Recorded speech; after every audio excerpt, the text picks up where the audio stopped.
Shit, fucked it up. Kind of.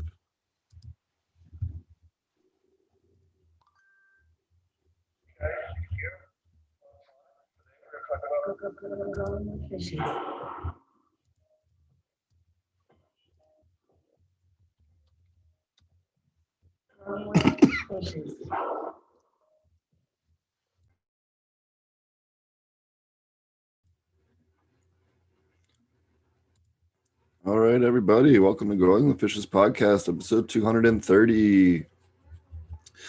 This week we have Rhizo Rich with us. I do apologize for taking 2 weeks off there. The week before I was sick, and then last week I was traveling. I was working on a grow in another state, so it wasn't as easy to get the stream going in the hotel. So, decided to just postpone it a week. So, we're here this week, and thanks for joining us. We also have Marty. Hey everybody, how's it going? Marty and I have been working hard to get more content up for the online class. Marty's been working on some content with his new build, getting a lot more sections up. We have a lot of new IPM stuff in there, and you can check out more information at our complete online class over apmjclass.com. We have a full aquaponic cannabis in-depth masterclass you can check out over there, and you can get nutrients for your systems over apmjnewts.com if you're looking for aquaponic cannabis nutrients. So thanks a lot, Rich, for joining us. Why don't you tell us a little about what you do? You've been on the Growcast quite a few times. You're one of the regular guests. You do a lot of different grow stuff, all different kinds. You're based over there in Illinois, which has been quite the interesting experiment and legalization, to say the least. So thanks for joining us. Oh yeah, man. Thanks for having me. I was super stoked when you asked me to come on. It's definitely exciting, and I'm very happy to be here, be on the show for sure. I pretty much help out over at Growcast, just like create content, get interviews, help Jordan do whatever he needs to do with membership, or help him out. Also do episodes with him like you talked about. I've been growing. I'm going to be 34 this year. It's been almost 16 years. I was about 17 or 18 when I started my own grow, indoor grow. It's been a while. I had some off times in between, but I've had some time to kind of hone my own little recipes in, and I do some consulting around Illinois just with pretty much I'll help out anybody, but it basically I'm mainly helping newer growers that are newer medical card growers that are starting up their legal quote unquote grow in the Illinois market. You're only allowed to have 5 plants that are over 5 inches tall. There's just a bunch of ridiculous rules and stuff to navigate. So I have a lot of new grower clients like that. I actually have quite a bit of clients from other states too that are maybe not so friendly, you could say, I guess. But so yeah, it's a lot of new growers I'm helping out just to get started and get going. I have a lot of veterans I help out. It's mainly what I'm doing now is just the Growcast and consulting. I've been doing a little breeding on the side for fun for myself, and Jordan and Rob were both pushing me along to open that up more to some of the members. So I started doing it a little bit more. I'm gonna start offering seeds and giving seeds out to people in membership, and also listeners and just people in general, to get as many people growing as we can. That's kind of the main goal of it, and kind of the main goal of my consulting and everything is just to get as many people started growing as possible that are interested in it, and just try to normalize it as much as I can. Oh yeah. So you got a lot of 4-inch tall plants over there, is what you're saying. Yeah, exactly, man. Just keep them small, exactly. Or I have a buddy who just finished his first quote unquote legal grow, and he did 4 plants, and he actually was doing DWC, and he grew 4 monsters and pulled down like 5.5 pounds with his indoors. So people are doing some interesting things to get in that 5 plant limit. So they're taking advantage of it, or people are, like you said, kind of struggling with it. I know myself, I don't 5 isn't really enough. I like variety, so it's kind of hard to deal with 5 plants. Are people doing kind of like the fruit cocktail tree plants as well, where they're grafting a bunch of different cuts onto one mother? Or I haven't seen it yet, but I have seen people talking about it. So it's interesting you bring that up. I haven't seen it myself in person done. I have seen pictures of it. It looks pretty cool and definitely a good idea, especially if you really, really wanted to stay in that legal limit and keep, the 5 or under. You could do it, I guess. so, so tell us what about Illinois. I know I saw a pretty funny meme receipt recently that of 3 grams of concentrate being like $301, and just kind of going, I've spent less than $40 for that same amount. Like, that's insane. Oh man. Yeah, it is. It's really, really bad. The taxes are insane. I'm going to be honest with you. I've never actually stepped foot in a dispensary here in Illinois yet. I've had plenty of products from them that people have got me. I just haven't been into one yet. I don't have, really a need or a desire to go in there to spend any money. I probably should go in just to check it out, but I hear enough stories and have tried enough things that I just really don't have an interest. But they do have some interesting laws. Like once you get over a certain THC percentage, you're paying a higher percent tax. Just really weird shit like that. And like you said, it's way overpriced. The legal amount that you can have, if let's say if you can have an ounce, you go to the dispensary, you're not going to be able to buy an ounce. You're lucky if most dispensaries are going to even have an eighth of flower that you can buy. Sometimes you can find I guess the little 14-gram popcorn nug jars that some of the companies have going around, but that's pretty rare. And then, like you said, it is just the pricing is insanity. It makes the black market thrive here because, the stuff on the black market's better and it's cheaper and it just, if you know somebody, it doesn't make sense to go to a dispensary. So a lot of people don't. And, there is plenty of people in the state that don't know anybody that do go to the dispensary. So they do really well too, but I it don't know is very anyone. overpriced. I don't know anyone in the black market that's paid more than $60 an eighth since like Forever. 2005 or something like that, right? Yeah. Like, right. So for them to try and get $75 an eighth, no one's going to pay that. Absolutely no one, and certainly no one that's used to smoking cannabis. And this is a great example. Illinois is a wonderful example of how not to do legalization. 100%. I've had 2 clients where we've talked out, and Marty and I worked on one of the projects. We've completely talked them out of Illinois. There is no profit. I don't blame you. There's simply no money left when you get to their tax rate. And then not only that, so let's look at okay, let's look at even Colorado or California. Well, a lot of their percentage of their income is not from people that are in-state residents for recreational. It's from out-of-state residents that are recreational. Okay. And Illinois has this goofy ass thing where you can only buy half as much if you're an out-of-state resident. Yep. Well, that immediately hamstrings all of your dispensaries' ability to actually make any revenue, because that's 60+% of the revenue is out of state. So certainly they will be in Chicago. So 100%, because it's surrounded by 3 other states right there. So exactly. So you're completely hamstringing these businesses' ability just to do basic business, and you can't do it. You can't make the numbers work. no, you can't. And it's funny because somebody I know was saying, I know somebody who has money and we want to get a license. And I'm like, it's not even how much money you have here. You can have all the money in the world in Illinois.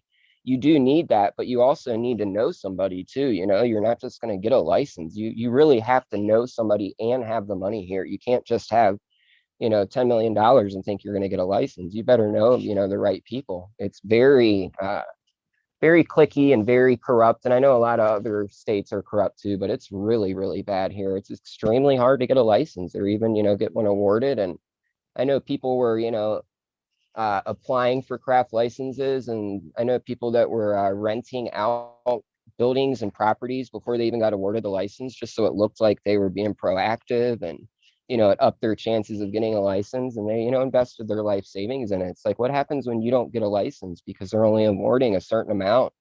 think it's like 60 something or something like that for the craft licenses. And there's thousands of people applying. And then you talk to each one of them, every one of them is convinced they're getting a license. It's sad, you know, they're not going to. Every one of them's not going to get a license. And I just hate to see them keep dropping money into stuff like that, you know?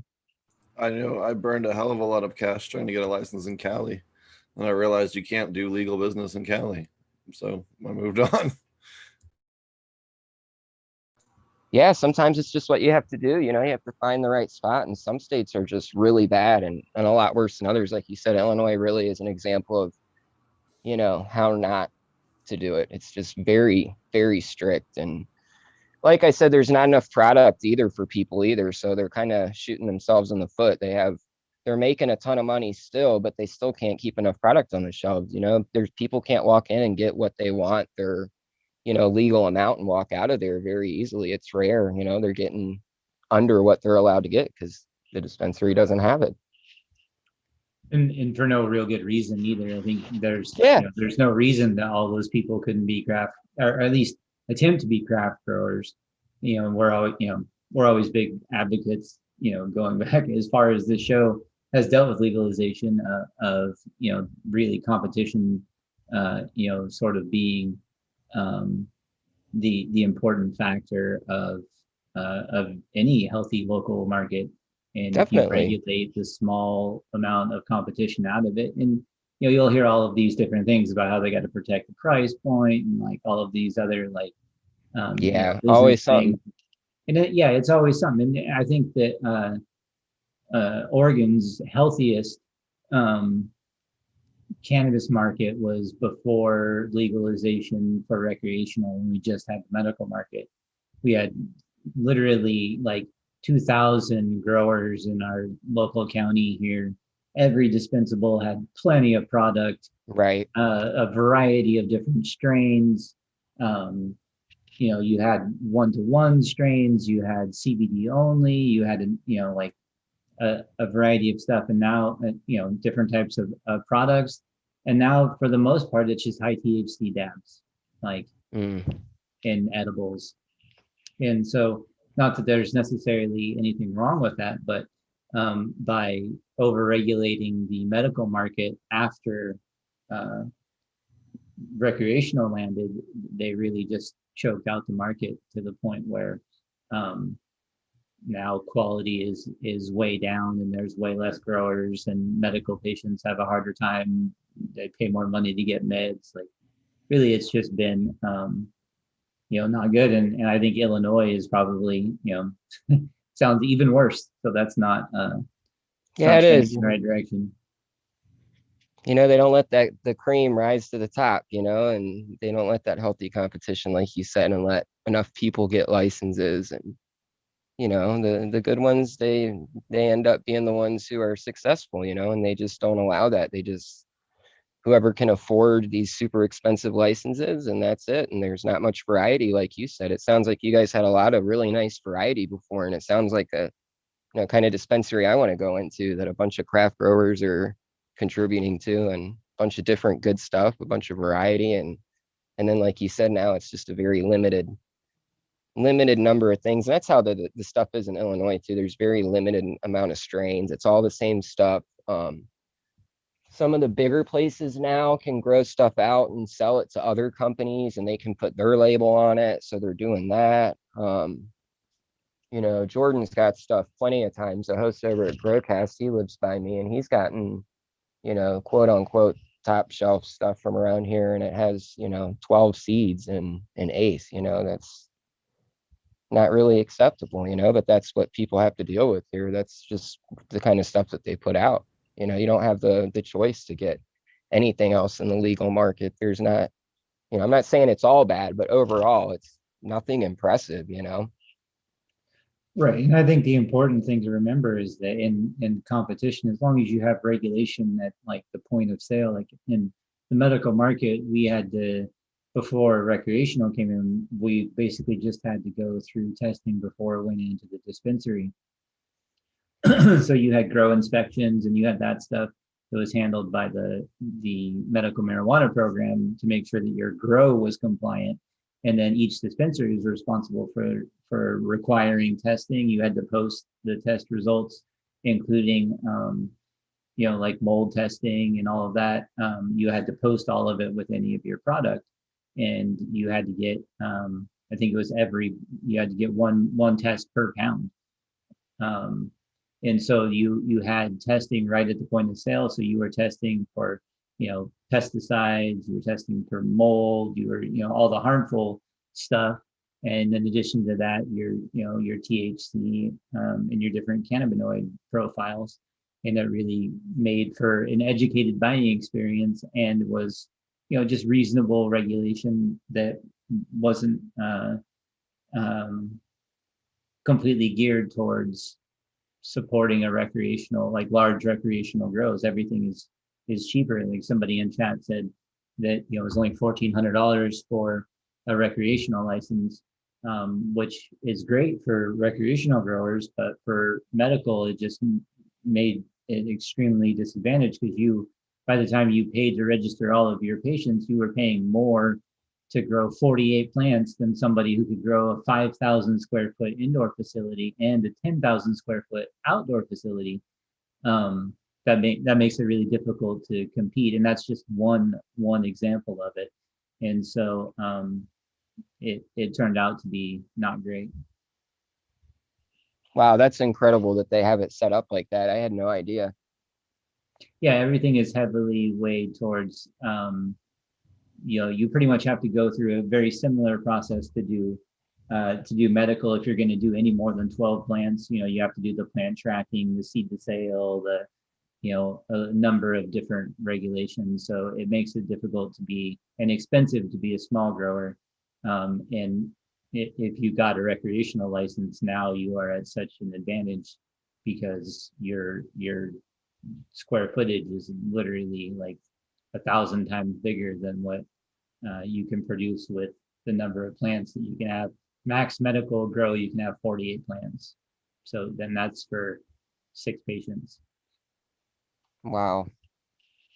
Yeah, we don't even have any kind of caregiving thing or anything in Illinois either. That's, the other thing is they allow, only medical card holders are allowed to grow up to 5 plants, and that's it. They do have it, set up where if you don't have a medical card and you get caught growing up to 5 plants, it's just a $200 civil ticket. So there's a lot of people that are, doing up to 5 that don't necessarily have a medical card and are just, going to take the $200 ticket if something happens. But right. I know that the law is very strict here, and they do have it set up that, you better make sure that if, you're not getting caught with more than 5, or it goes into, pretty heavy territory and stuff you don't want to be getting in trouble for. So you do have to be very careful. But yeah, it's definitely something that is interesting. I think that I think it's definitely something when the Fed legalization comes down, we really, really, really need to make sure that we do have provisions for caretakership and be able to grow for our elderly neighbors and our family members and our friends that are hurting. We should, and not only that, but a lot of the better cultivars you've seen in the medical side over the years have come from that. Look at the work of Wade Laughter with Harlequin and Cherry Sue and all that stuff, or Charlotte, even the bastardized Charlotte's Web, which was stolen. We've gone into that on the show before, but and all the different, but most of the CBD cuts were grown and then distributed to people that needed it by people that were also sick or caretakers, and that's where I think you're still going to see for a long time. A lot of these more medically important cultivars are coming out of these smaller communities that have kind of a closed little network of people that are focused on one disease or on one, chemovar because it's helping with a particular ailment. And I think 100%. That's not going to go away anytime soon, nor should it, but I think that's something that has to be part of any type of federal bill. We have to have the ability to, grow for other people if they can't grow themselves and or if they're too sick. And I think that absolutely has to be part of any and we've had Wade Laughter come on the show and talk about the Dennis Perone and Brownie Mary bill that actually helped put forth a proper caretakership. Well, it still could be better, but it did put those provisions back in that were removed by Amendment 64, or at least helped the situation. So we've gone into this quite extensively, but it is something that, like, if you are in a state and they're talking about legalization, make sure that, that's definitely part of it. It shouldn't just solely be corporate at all. And I'm saying that as someone that, definitely gets involved with a lot of the business side of the cannabis industry. You have to have those caretakerships in order to provide medicine for people that need it sometimes, because sometimes the cultivar you need isn't a commercially viable one. Maybe it takes longer than 10 weeks to finish. Maybe it has some other trait that makes it not commercially, maybe its yield is shit, or maybe some other thing, but maybe it works really good for your kid's seizures. You know what I mean? And you shouldn't be blocked from that. Or maybe you're just extremely limited by plant count. So the fact that you can only grow 48 plants that you need to turn over every one of them at maximum yield, and you have no room in your profit to be able to grow anything outside of that box. But if you had, say, the ability to have a much larger canopy, and then you could grow a large percentage of high yield crop that can help, pay the bills and keep the lights on. But you can also grow other strains that will be able to serve something other than profit. In this case, like Steve was talking about, you got a long flowering sativa that you need to grow, that commercial producers that are just looking for profit aren't going to grow a 16-week flowering period plant. I don't care how much money you have, it's not going to happen. Eventually your business people counting your dollars and be like, why are you doing this? Doesn't make sense. Business sense, Yeah, it does make business sense. As a consultant, that's 100% true, especially when you have your hands tied by just the amount of plants that you can grow, whether you're talking about square footage or you're talking about cost for small growers and small plant counts. All of those things end up making a big difference. Yeah, I totally agree there, man. The whole caretaker thing, it is really unimpressive here. And we don't even, technically, we're not even allowed to gift anything to anybody. And I have my own personal garden, and it's, I like to have a variety. So it's probably 3 or 4 times the size than what I need it personally for myself. So I gift a lot of stuff out to people. I give a lot of stuff to Jordan or other people that I know that need it. My friend's dad has cancer, and I've been making him RSO and stuff. And you can't legally do stuff like that here technically, and it's a shame. Like Steve was saying, there's people that just aren't in a position to grow, whether they're sick or whether they're in an apartment, they're just not allowed to or able to, and they need somebody to provide it for them because they just don't have the money to go to a dispensary and get robbed basically every time they go in there for a little bit, a little bit of product. And it's just a shame. That's all. It's something that I see here that I don't like.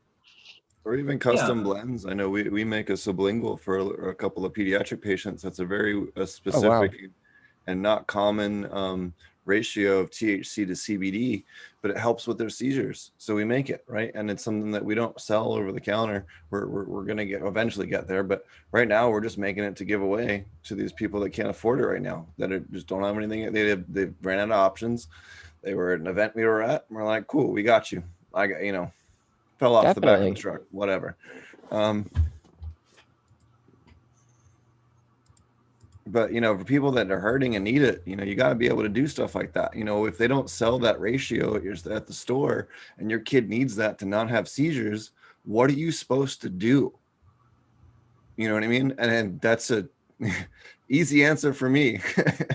Yeah, no, 100%, man. I have kids. It's an easy answer too, and I find, I use it recreationally, but I use it medicinally too. And I find a lot of the stuff that's really medicinal for me is not high yielding. It's usually a small yielder. It's usually, got a lot of trichomes on it. It's usually pretty smaller cookie type buds, not necessarily a cookie strain, but it's not yielding,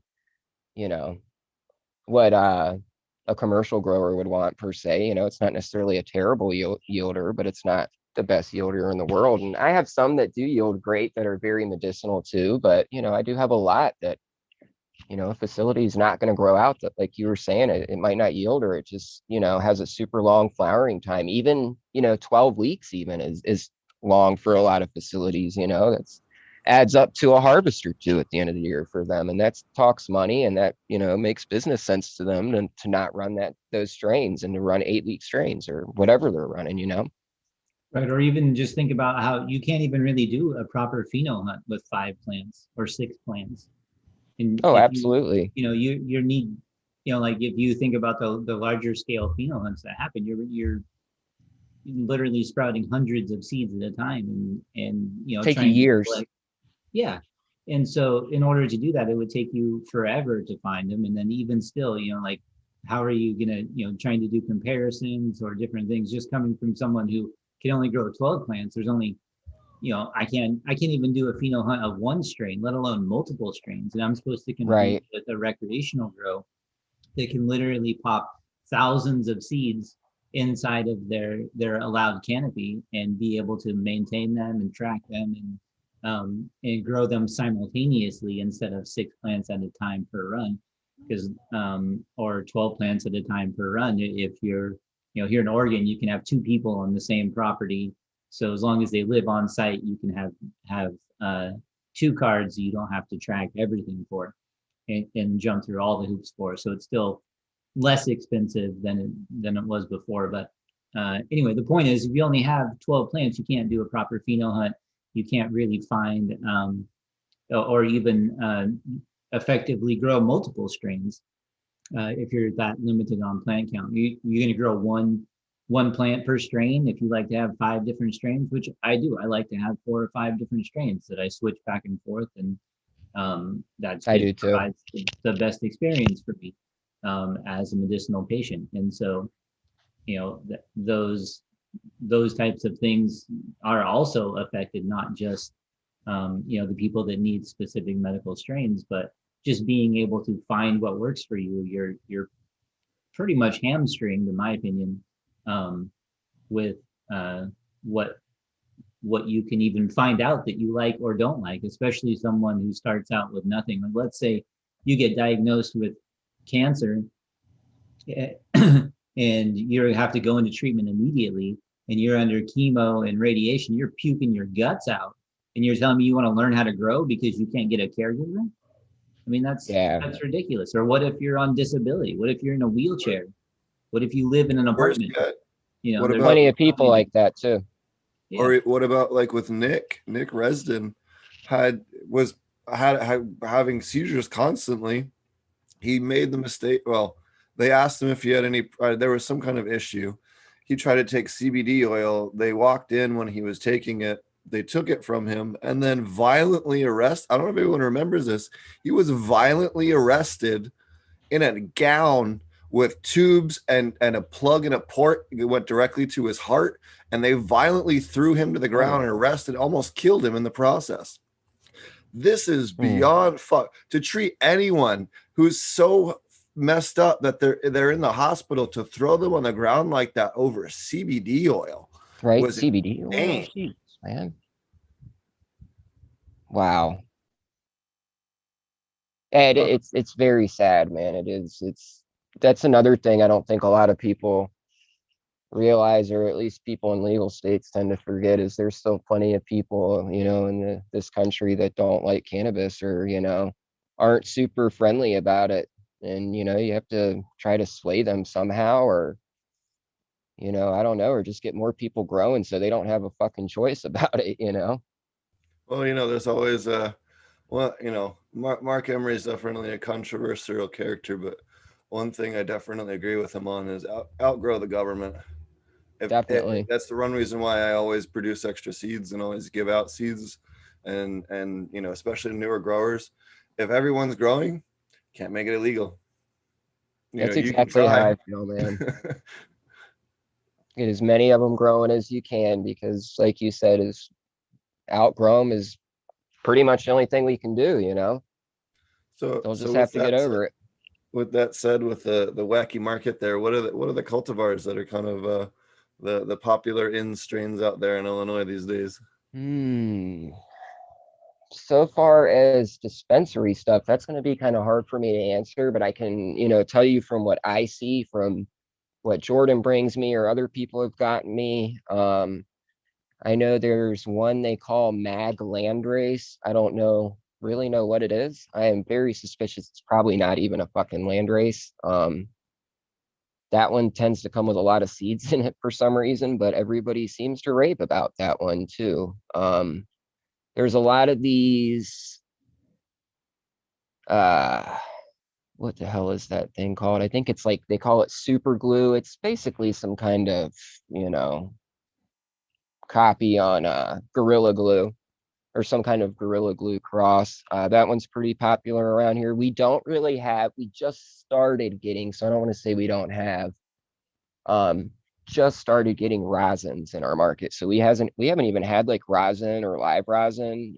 It's all been CO2 or BHO or, you know, stuff like that. We haven't had any solventless or, you know, anything like that. So people see rosin, they don't know what it is, or, you know, they don't know what it's worth. They just haven't had it before, you know. So that's finally starting to come on the market now. So people are kind of getting excited about that. The vape pens seem to be a huge thing around here. People are just into really commercial type shit, like you were saying, or, you know, real industry type things, pre-rolls, you know, the vape carts. I did see one of the places now is selling glass one hitters that are pre-loaded up with a one hit in them, and then they have like a seal on the end of it. So I guess you can come in and buy a pre-packed one hitter, which is, I guess, cool. I don't know. I don't know how I feel about that one, Sounds you know. ridiculous to me. It is. What? It is ridiculous, dude. It's We used to sell a shit ton of those in California. We used to have oh my moon rock, God, dude. basically homemade moon rocks. You take like the popcorn nugs and take like the lower quality stuff that we were making for concentrate and combine it, and then roll keef on the outside. And we would sell those pre-packed with one of those little tiny mini lighters, because we could get those at the Oh wholesale wow. place, and in a little tiny pouch. So you could, it was kind of like a buy it, get super high and go. And we sold a fuck ton of those to dispensaries.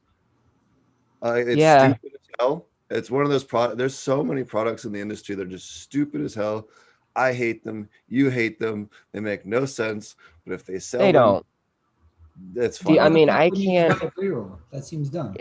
yeah, I can't think of why. I mean, at least even the moon rock is kind of silly, but at least it's, you know, that and it has a little bit more of a kick. Like the ones around here are just, you know, a pre-packed one hitter of, I'm gonna say flour, but it's probably fucking trim, knowing the, you know, uh facilities around here. So um, you know, it's just, I don't see what is it gonna do. I guess if you've never ever smoked cannabis in your life and you were possibly wanting to try it, maybe you could go in and do that. That would be the only But reason why I wouldn't could you see just get a those pre-roll things then? would be worth anything. I mean, The they just number seem one edible, the first 2 years in Colorado was the rookie cookie, a 5 milligram cookie. wow.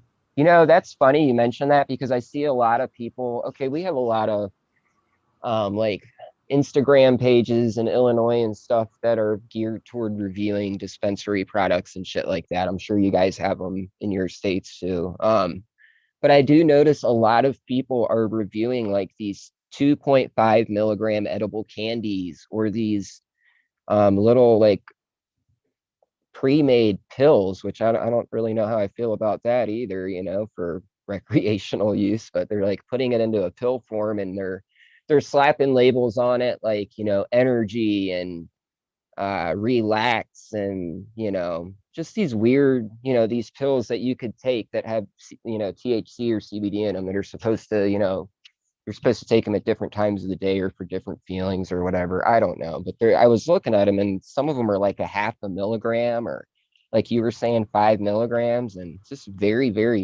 low dosage kind of stuff. Yeah, Yeah, I don't we even have like smoking weed that I didn't grow. I can't even imagine taking a pill that well, I'll tell you somebody what, else like we mixed up, you know, like I don't It's know. weird, man. It we really is. we have a 10 milligram edible that is our highest volume seller actually for the company. Wow. here. I mean, I It's- totally get the small dosage for people wanting to start out like that. I'm Yeah, totally try with it. it. I mean, I'd have to eat like a dozen of those cookies to like feel anything, but you know what I it is? totally get the appeal of them and why that makes way more sense to me than a single hit fucking Right. high. Yeah, the edible does. Yeah. Yeah, so a lot of people come in and buy them for like headache relief, like the same way they'd buy Tylenol or something like that. But for Oh, wow. $3 with tax, it's hard to beat. You know, for 10 milligrams, the amount of like just instant relief that you can get if you have a good edible. You know. Hey Steve, look what I was digging around in one of my boxes. Whoa, what happened? Hold on, your Where'd my camera's video up. go? Oh, there you go. What did you got? My video died. Hang on. There you There go. we go. I was digging through one of my old boxes when I was moving. Oh, there it and is. I found. Oh shit. You think it's still good? Oh yeah, I'm sure Little it's still good. baggies. Sweet. I'm sure it's a little bit cakier than it was, but It's still sealed up real good. as We'll long as find it's out. sealed, I'll let you know. yeah. So that's for you guys who don't know. This is Steve's sublingual powder. Are you? Is that still what it making looks that? like? It's changed a lot since then, yes. Wow, that's This is pretty the one cool, that man. You added orange flavoring to, so it didn't taste like nothing. If I remember right. Yeah. So I love Anyway. the sublingual idea. It's a very good way to, get it in your bloodstream. At least I know with other medications it is. So there's a couple different products like that out here too. There's some sugar-based ones and strain-specific ones and stuff like that other people make out here. But I don't know. There's just certain things I think that people do wrong with a lot of the delivery methods with the cooking oils and stuff like that, and the infusions and especially with sublinguals. I've in the last year and a half really worked on changing a lot of the formulation on from a lot of people use coconut and soy, and those are highly allergic to a lot of people. So I moved away from all that stuff and moved towards a lot of other things that are a little bit better, but still, meet all the hippie check boxes with the vegan and vegetarian and all that. I think my favorite part about this is the this is obviously cannabis, not Coke stickers that you have here. Yeah. Oh no. So I remember those that's part baggies, of the man. the viral marketing we did with those, man. We had a booth at New West Summit, and we ended up partying with like anyone that mattered there that weekend because we were just walking around handing out these little baggies that looked like Coke, and everyone thought we Oh, were shit. insane for just being super ballsy and giving out these little baggies everywhere. And somebody even got detained by security. And we were staying at the same hotel, and we had to go down there and explain to them, like, look, like this is a product.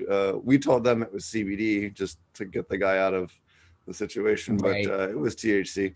But you can modify that platform pretty heavily. I mean, it's nothing specific. I mean, you can find the recipe for that on YouTube and all that on, it's pretty common knowledge now, how to make, pretty simple water soluble THC. But yeah, I mean, I do some other modifications to it to make it fancy, but it's not something that we do. That's the stuff I was making actually currently for the kiddos.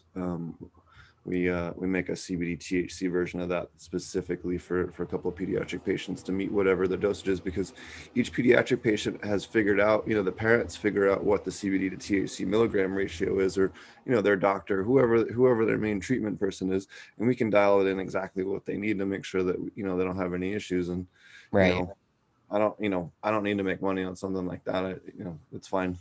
Well, I sell my drinks and stuff like that, and that's That what I makes you sell. happy, you feel good doing something like that. Yeah, but it's a way to actually help people and get Definitely. that back and give them the exact dosage, especially for kids where you don't have a whole lot of fudge room. You got to get Yeah, it and I'm right. sure, for kids, I'm sure they really appreciate the, orange flavored or just a sublingual powder. It's kind of hard to, give a kid something to smoke or an edible that might taste, really cannabis-like or something, so a simple powder, a water-soluble powder, like you were saying, that makes a lot of sense, and I'm sure they appreciate it. And, Plus, if they're seizing, you doing can something rub it great for them, like you said.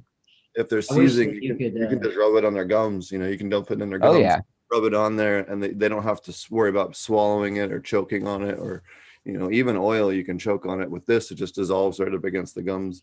But again, that's it's just awesome. make for the kiddos right now. And yeah. Man, I wish Very that I cool. had this kind of stuff when I still had a job and I had to go to work. And I mean, you can't, there's no smell, I know, there's right? nothing left behind. Like you just throw the little bag out, you know? Yeah, man, that'd be perfect. It worked pretty well. Just mix it in my drink, just walk around. That's what I like, man. Throw it in the coffee There in the you morning or something.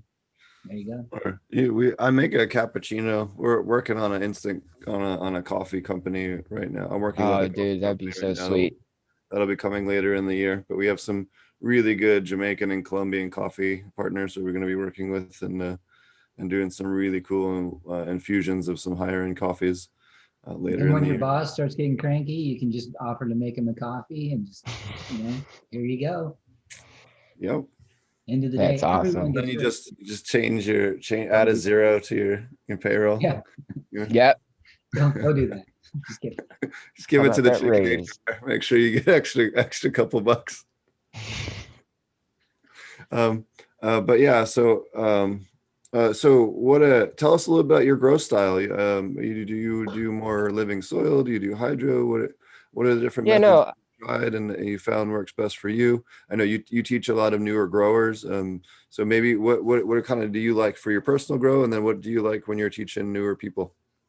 yeah. So, when I first started out growing, my uncles, two of them, and my grandmother were actually growing. So I kind of grew up around it. This was in the late 80s and early 90s and early 2000s. And, they were pretty much like a monocrop, always ran the same strain. We lived on an island, on the East Coast. So there wasn't really any kind of community around that, was into that. Well, that grew. You didn't really know anybody that grew. You kind of had your cut and stuck with it. If you did know somebody, you got a special cut and kept it around. So we always ran the same thing for years. And then when I moved up here to Illinois, I didn't have my cuts anymore because I didn't bring them with me or anything. So I kind of was forced to start over and start from seed, and it was kind of a new journey. And we also had always kind of grown synthetically. It was in soil, but we always used, bottled nutrients and shit like that. So that's just all I knew was synthetics. And you know, over the last couple years, I listening to a lot of different shows, watching stuff, a lot of Dude Grows, a lot of your show, just a lot of shows in general, and hearing everybody talk about organics and the flavor being different, and um, just I like the better for the environment way of growing and everything. So I figured I'd give it a shot. I like to do a lot of experimenting too, which I think is also kind of helped me dial in at least my own style. But I did a side by side with organics and I was super impressed with it. So that was a couple years ago, and I completely switched to organics. It was probably like 4 years ago at this point. And I switched to organics, and it started first just by adding like microbial products like Recharge. Photosynthesis Plus was actually the first one that I started using for microlife hydroponics. They sent me some stuff to try out for free, and that's kind of was like my start of going down the rabbit hole, and started making my own soil.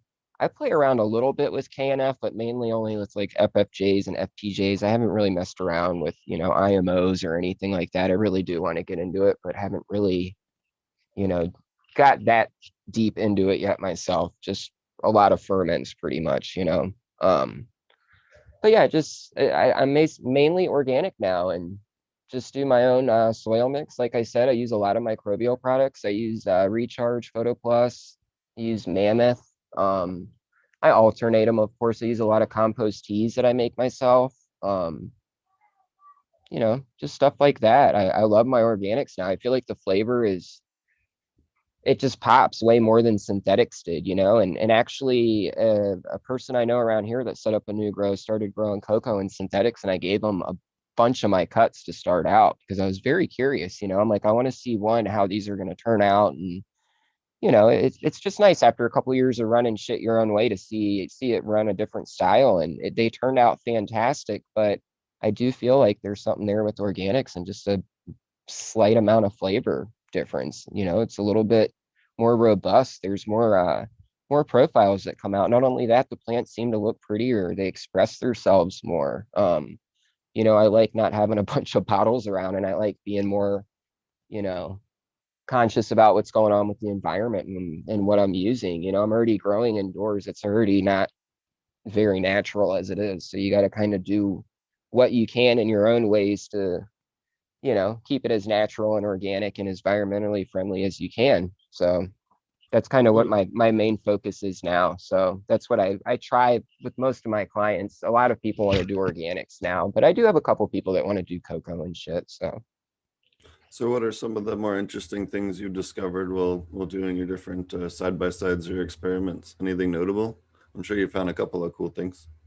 Yeah, so recently I did you know, like I said, I make my own soil mix and I get a lot of people, listeners, members, clients asking, what is a good brand of super soil or water only soil that I can buy? And, you know, I couldn't answer that question honestly because I don't buy them. I don't use them. You know, I see them, I hear about them, but I haven't run them. So I, you know, can't say, oh, this is a great soil. I can give you my mix, but it might be, you know, a little intense to go out and buy, you know, 10 or 15 ingredients or whatever and have to mix it up. And a lot of people just want something pre-bagged. So I think it was 7 or 8 different brands of soil. They were all water only brand soil, you know, claims that, you know, you could just use water only start to finish.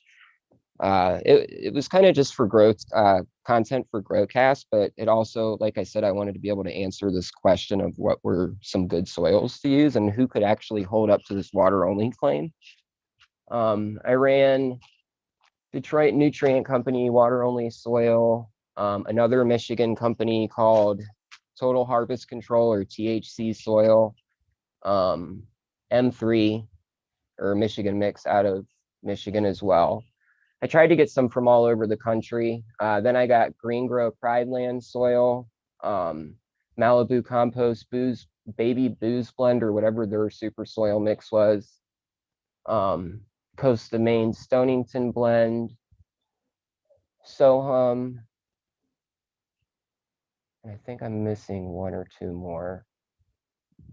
Having trouble with that though right now.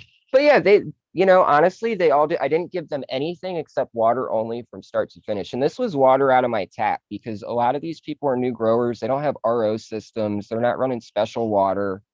I wanted to, you know, and we all don't have the same tap water either, but I wanted to try to keep this as basic as possible. I wasn't adding microbials, anything like that. I did about halfway through flower, I took 1 cup of each brand of soil and top dressed it onto, you know, the plants. Each one got the appropriate brand or whatever.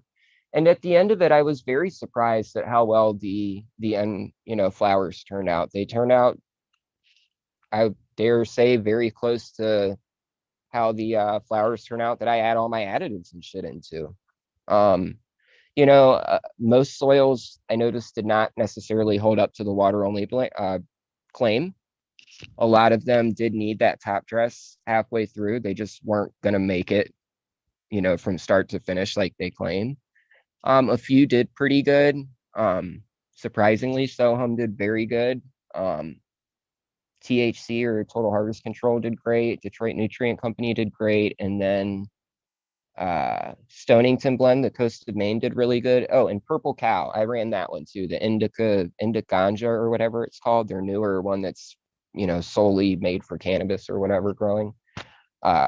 Ran all those, and those 5 seem to perform the best. The others didn't necessarily perform that good. I don't know if I you know, chalk it up to maybe it was just a bad batch or maybe it was stored improperly from wherever it came from. You know, I know that Malibu Compost makes great products. I use their regular compost myself in my own soil blend, so I love their products. And M3, I didn't have really good luck with that either. But you know, once again, it could have just been stored improperly or something. So I'm not going to say anything necessarily bad about the brand itself or the soil. You know, I just personally didn't have good luck with it. So But yeah, that experiment really surprised me. I really expected the end product to turn out decent, but I didn't expect it to turn out as good as it did without adding my microbials and my compost tea and my FFJs and, you know, stuff like that. So that one was probably one of the biggest, at least surprises for me. You know, I've done a couple other smaller experiments. I try to do at least one experiment every run, and throw like a plant or two to the side and do something small, whether that's just running a new soil, running a nutrient line. A lot of people send us stuff for GrowCast, like Remo Nutrients sent us a thing. And even though I grow organic, I will run an experiment and, you know, run some synthetics from time to time and put it on a plant or two and just see what it does. So I can give some honest feedback about, you know, the line or whatever. I ran the Remo line recently. I ran the Foop line recently. Really liked the Foop line. That was a very interesting one. I was impressed with that one. I'm sure you've heard of it, and I'm sure that you know a little something about it, probably a lot more than me, but I'm very impressed with that product. I liked it. I liked it a lot, man. I thought it was a great product. I thought the end result was fantastic. Everything tasted great. It was easy to use. So that was a really good line to run. That was one of the newer, you know, quote unquote liquid organic lines that I ran. I want to try to run more of those because it seems like a lot of people are asking about liquid organics lately. And, you know, it might not be the best thing, but whatever gets people diving in deeper to organics and eventually down the rabbit hole into making their own stuff, you know, I'm happy with it. So, you know. For sure. Like, It would be interesting to run some of those water only tests for multiple runs. I would think that. Yeah, I want to know, do a second run. That's funny you Yeah. say that. And I also have probably about 5 or 6 other companies that reached out and want to send a bag. So I'm thinking about not only doing a second one, but also doing a second one with some other brands that I couldn't include in the first one just because they couldn't get a bag to me in time. Or, you know, Sure. I used the same exact cut in every single, you know, brand that I use to try to keep it as, you know, even as I could and as, you know, scientific as possible for my own grow. It's not, you know, a super scientific experiment. It was more for myself, but I tried to keep it even and used all the same cut. And I only had so many. So there was a couple brands that, you know, wanted to send a bag and I just ran out of cuts, or like I said, they couldn't send it in time. So I'd like to include them.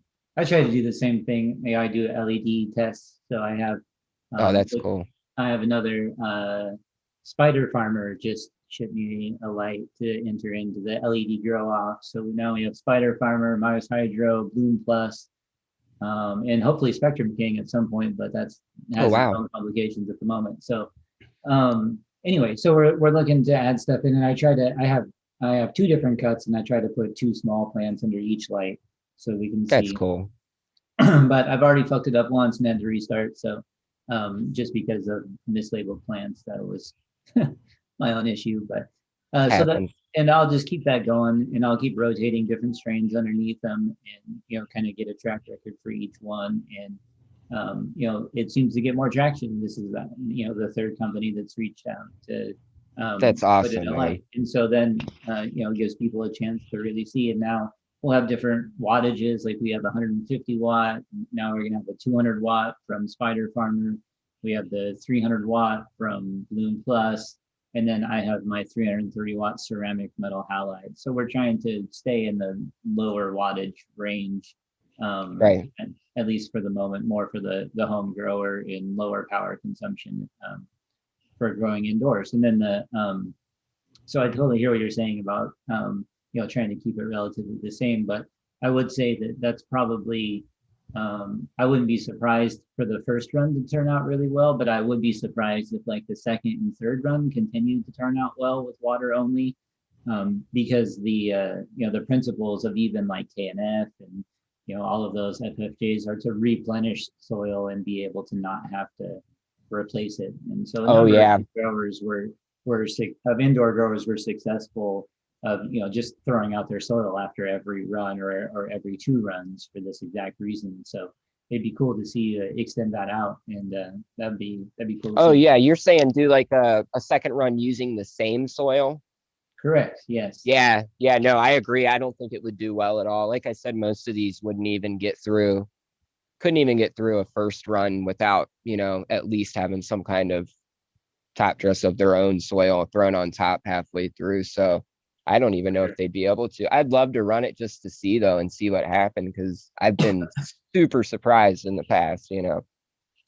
Right. Or it could really demonstrate what like for instance, you could do, a second generation grow without anything, and then one a side by side with, one with FFJ added to it, for instance. That's a great idea. And then you could see the difference between the replenished soil Versus the not. Yeah, I love that, man.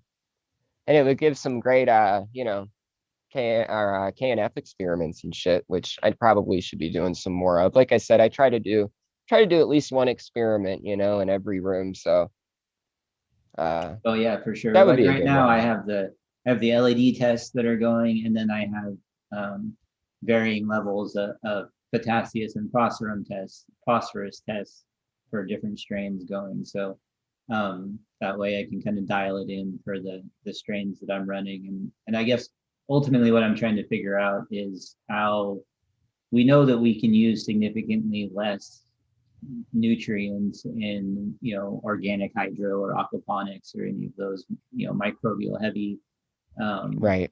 growing methods, but how much less can we use is kind of what I'm going after. And I was surprised that some of the mixes that I was using early on, I could definitely dial back on some stuff after testing it a couple of times. It seems like I can do that. And the most recent, so Thorsberry is one of the strains that I've been working with to try to dial it in for that one. And it does seem to be, different per strain, which we always kind of knew, but I guess it's to pay more attention to that and start dialing it in, and then develop. I think I'm on my third generation mix for that strain now and getting really good results with it. So, those are the ones that are, some of the really nice pictures on my Instagram right now are pretty much all that third generation for that one strain.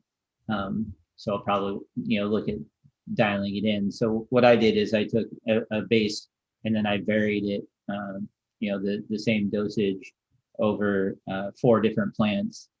So basically there was 100% dosage, there was 80%, 60%, and 40%, and about 60% seemed to be the best. And so in the second generation, I varied that one.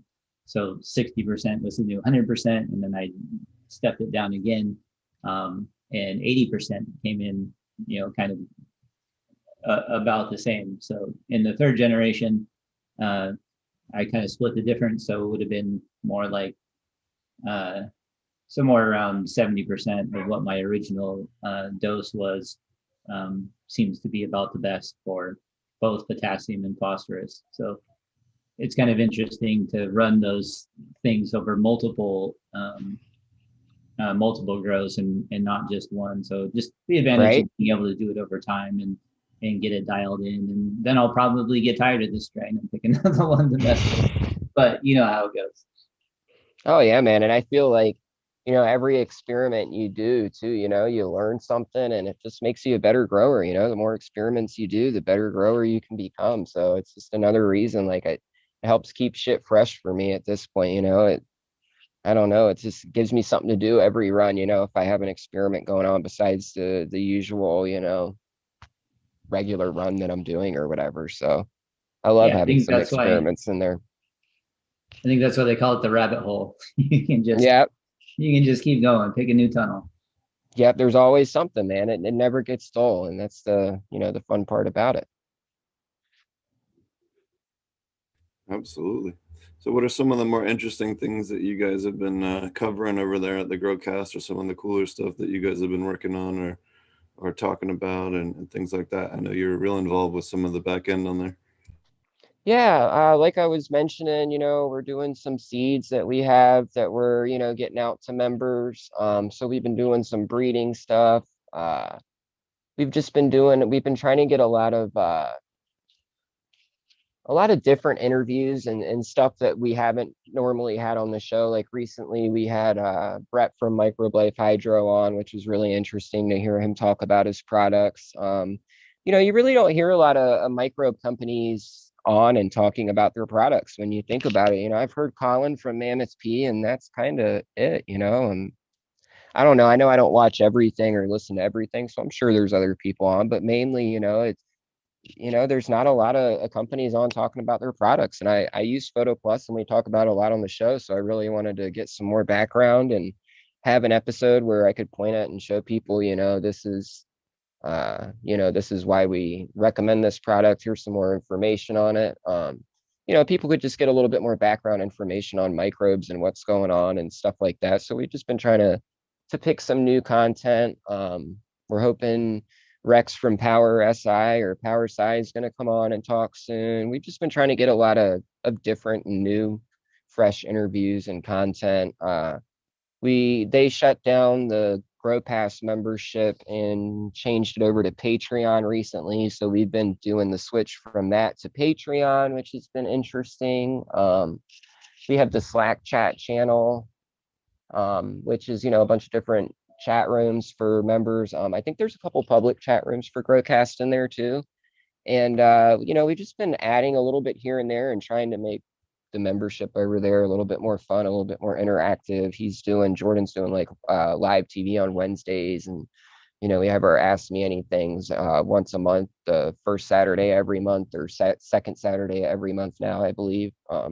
Just trying to do a lot of fun stuff over there and just make it a good time where anybody can come over and any grower and feel comfortable and, you know, post pictures and get help or whatever and not feel judged or, you know, that kind of stuff. It gets kind of crazy over on Instagram sometimes. So it's nice to have a nice little safe area to go to and, you know, post and do what you want without having to worry about shit getting shut down or whatever. So we've just been doing stuff like that. I know he's been talking about possibly moving over to Discord soon. So I don't know if we're doing that. There's all sorts of really interesting stuff going on. So just avoid PayPal, those bastards. Oh man, I hear horror stories all the time about PayPal shutting people down for the dumbest shit. So I just went through that. They're did you? A lot of my money hostage right now for the next. That's what I was gonna say. Are they holding your money from you? Yeah, they basically close your account and tell you you'll get your money in 6 months and go fuck yourself. Oh, I wonder. Oh shit! So you're supposed to get your money still though. I know somebody who had a bunch of money locked up too like that, and they're worried they weren't going to get it back. But well, they'll get it. I'll drive down to they can't take it from you. It's your legal tender. Right. They can't take it, but they can hold it for 180 days. So that if someone tries to challenge an account or charge on an account, they can.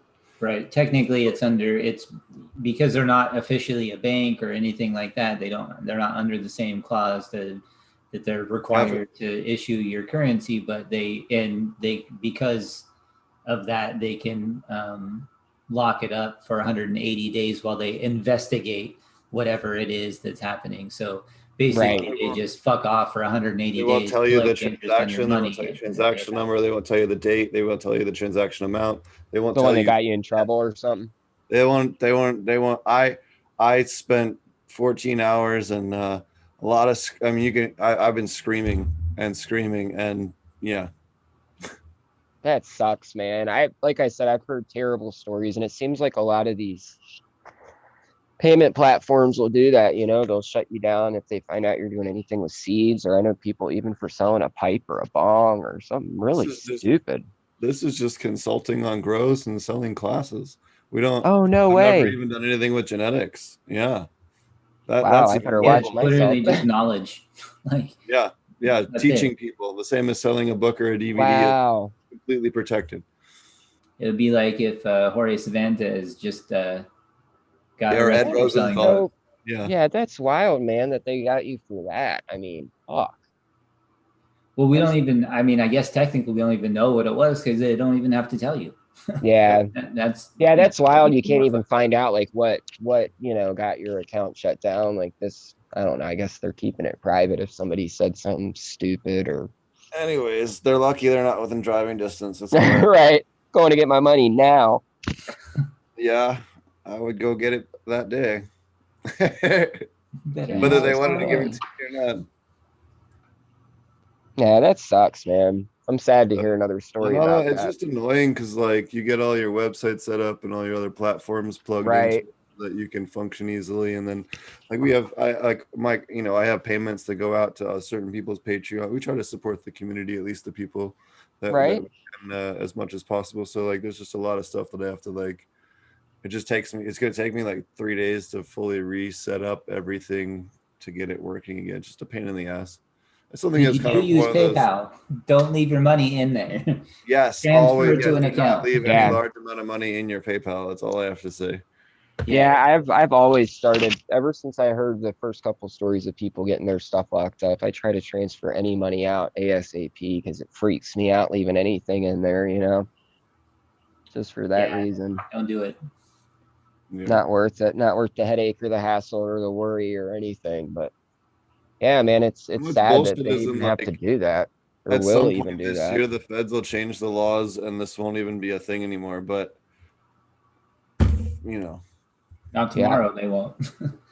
yeah. Yeah, and you can't take credit cards and shit very easily, so they make it very hard. Yeah, well, thankfully there's other solutions. It just pain in the ass. Yeah, no, I know what you mean. It really is, man. It is just a bunch of worrying for nothing. You have to start accepting doggy coin. Oh yeah. Like yeah. So we're working with a place. It's a dispensary. It's going to be launching soon, and they're like, can we do Bitcoin? And I'm like, dude, you can't do crypto and weed. Like the feds just are like, yeah, no, you're definitely laundering money.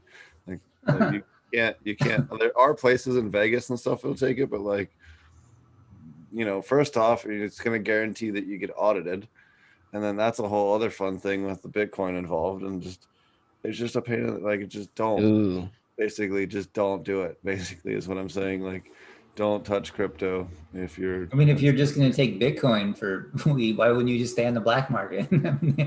That's, yeah, I know. I hear people doing that all the Oh, time. yeah.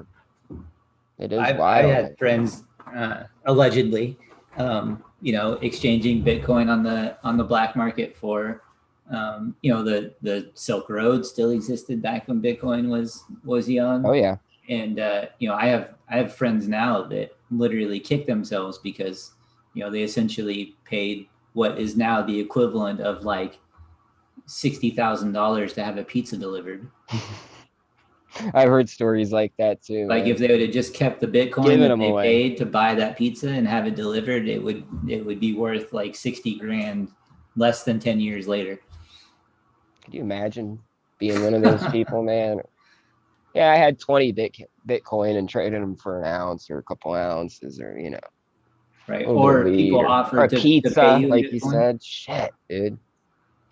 It would be like, I mean, there were pounds exchanged that probably worked out to be like, $100,000 pounds now, just because they accepted Oh my Bitcoin back God. then. I said no to Bitcoin when I probably shouldn't have. Again, allegedly, Right.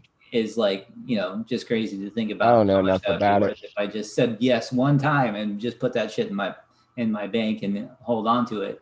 It'd be crazy money right now. So fun shit to think about. But crypto in like a dispensary setting, I don't even know why you would want to mess with it. It just seems like a whole nother layer. Like if you've already gone through everything that you need to go through in order to get legal and be able to exchange dollars for weed legally Right. in an Why are open you doing market, it? why the fuck would you go back and do crypto? That just seems like a bee's nest you don't need to poke. Definitely. So, do you have any cultivars that you're breeding, or do you have anything that maybe is weirder that you're looking forward to popping and running in the next couple of runs? The stuff that I'm working with breeding right now, I have a couple males that I hold on to that I really like right now. One is from Bloom Seed Company or Harry Palms. It's a peach pie male. I also have a peach pie female. They're both the stinkiest plants I've had in veg. And when they flower out, the male gets super frosty, and then the female and the male too, but the female has this like I've never experienced it before myself personally, but it's like a 100% fresh peaches smell. It's very, very interesting and just unlike anything I've had. So I've been hitting that mail to a bunch of my keepers. Like I said, I like my variety, so I keep around anywhere from a dozen to 30 to 40 different varieties, depending. So right now I hit them to my Slurricane female. I have a Max Stomper. I have a couple phenos of 10th Planet that I really, really enjoy. So I hit those. A Coffee F3 from Pacific Northwest Roots. Another male that I got is this GMO back cross from 808 Genetics. It's called Doo-Doo Butt. It also stinks really, really, really bad. I'm using that one for my next pollination because I don't know. I just love GMO, man. There's something about it. Tastes good. It gets me like old school kind of high, hits you behind the eyes and you feel it. So I These got names that. are getting out of control though, man. They are, man, the doo-doo. But when I saw that, I'm like, man, I have a hard time even saying it. I just call it a GMO back cross because it just sounds so silly saying fucking doo-doo butt. But it sounds like that's what it's called. toddler named it. Like, yeah, yeah, it does, man. It really does. My favorite of all time though is still, I was at Emerald Cup and someone had a menu and one of the things on there said cokehead slut. Oh shit. And I always love that. Just trying to imagine some like 22-year-old girl that's just gotten hired the first day on the job and she's trying to sell cokehead slut to some like 78-year-old lady with arthritis. And just imagine how ridiculous that would be. Yeah, and that's the funny thing, man. Some of these names are just crazy, like, they are off the wall and I don't want to knock them, but they definitely don't help the cause. Like you said, trying to explain them to an older person and normalize it. And you have a name like that, it's going to be a little difficult, We need to get a little more mature with the names, I think, for sure. Yeah, you want to smoke this doo-doo butt or this cokehead slut? Like that sounds, it doesn't sound super appealing. So at least to some people. Doo-doo butt on the cokehead slut. Yeah, I crossed the doo-doo butt to the cokehead. Oh man. Doo-doo yeah. coke slut. Doo-doo butt slut. That's the cross. Oh shit. Oh, you could come up with some great names for that one. I'm sure we could sit here all day. Oh man. Yeah, I'm sure we're gonna get some funny DMs with some great names for that one. But yeah, man, I've just pretty much been playing around with those for right now. I do have this strain I made a couple years ago.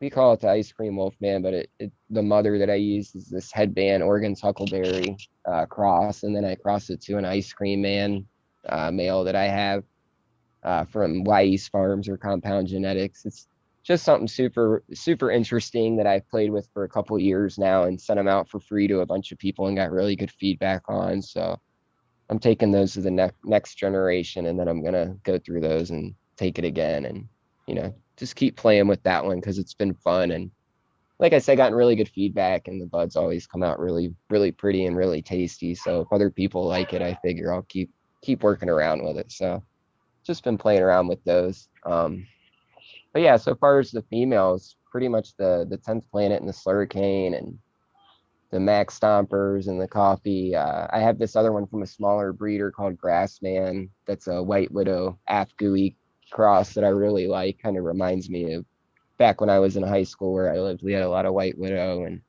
Afgooey and Afghani around. So kind of brings back memories for me. But I also got a room with a bunch of other strains I'm running, like some TK Lotto and some Supreme Grapes and some Ethos stuff like their Purple Magic and Citradelic Sunset. And then I got some smaller breeders like 6-star selections in there, some Tropaya Cake that's turning out really nice. Some Key Lime Pie from Caper Purple. He made a seed form of it, and I've been growing that out. Those have been phenomenal.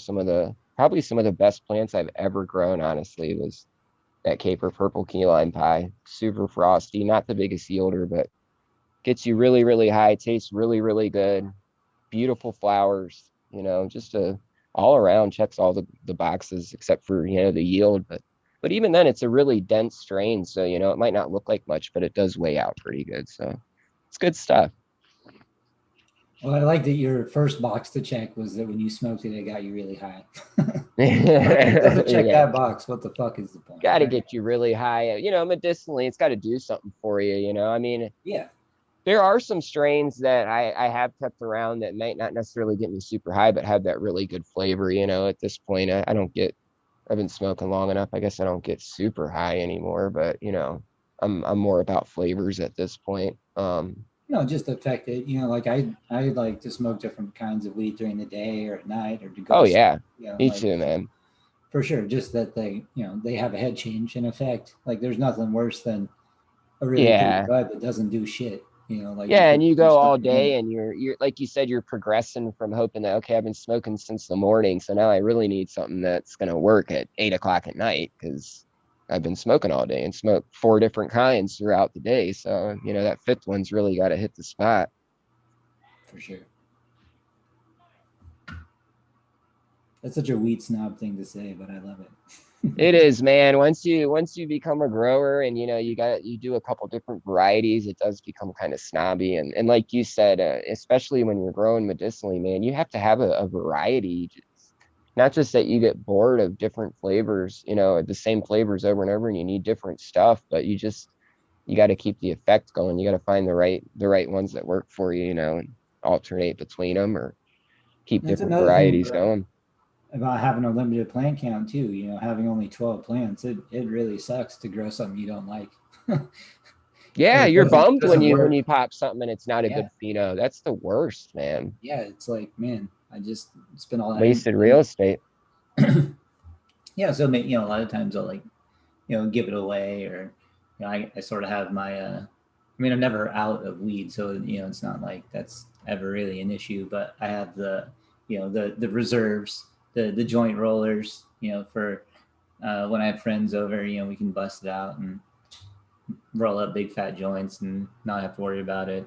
So I definitely have we'll say the B grade stuff, but I think that it just, when you invest so much in growing your own stuff, it's always a disappointment if it doesn't have any type of medicinal value for you. It just feels like a waste of time. Yeah, it really does. It's like you're smoking for no reason, At that point, it better have some seriously good flavor, Other than that, there's not really any reason to smoke something if it's not going to have much of an effect on you. Right, and that being said, sometimes some of the people that I give it to say, that they, really had a good effect for them. So, yeah, exactly. There's always that. It's not like there's something wrong with the strain or whatever. It just doesn't land well with me.